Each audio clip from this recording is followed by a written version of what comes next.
Hi, families. We are always so glad when you join us on Sundays and we have the opportunity to pour into your children. This year, we have an announcement to make. We are bringing back family worship. This is an opportunity for families to come together and worship and sing together during the music portion of our worship service.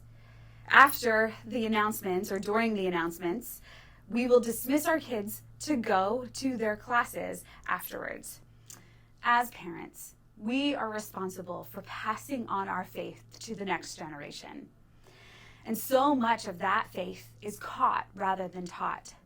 Worshiping together gives our children an opportunity to see how we should worship. And it also allows them the opportunity to be a part of the church. They don't have an idea that it's big church, but that the church as a whole is theirs. And that, studies have shown, is a really great sticking point for kids carrying on their faith into adulthood. We want to welcome kids into our service. And we also know how important it is for solid, age-appropriate biblical teaching. So we still are having our classes. Kids will be dismissed after the announcements to go to their class. You might wonder, what does that look like on a Sunday morning? Families will come into the lobby and there'll be a kiosk for them to check in. Preschool families and toddler families are welcome to go downstairs and check in their child there. Those age groups are going to have programming for the entire service. We think that that's probably best for our littlest ones. But our elementary kiddos will join their families for worship. And then there'll be a slide that'll say kids are dismissed. And at that time, they'll go to the back of the sanctuary, meet their teacher, and head to their classes. Well, how do I have my kids worship with me? And I have 3 suggestions for you. The first one, set expectations.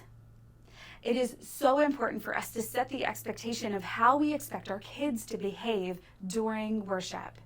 If you want your children to stand and sing, let them know that before they come into the service.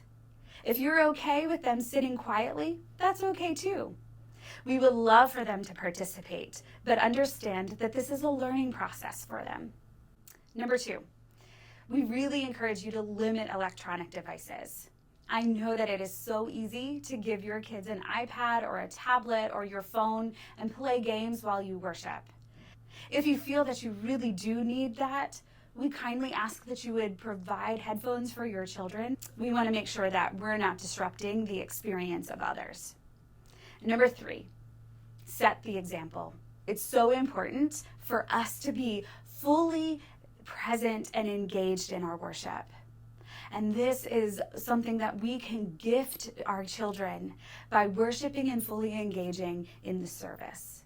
And I promise, it won't be too long before your kids are standing with you and singing along and expressing their own adoration to the God who created them. If you have any questions about our process or the logistics, please don't hesitate to let us know. We want to partner with you in the discipleship of your children. And we want to be there for you if you have any questions. We cannot wait to see you on Sunday.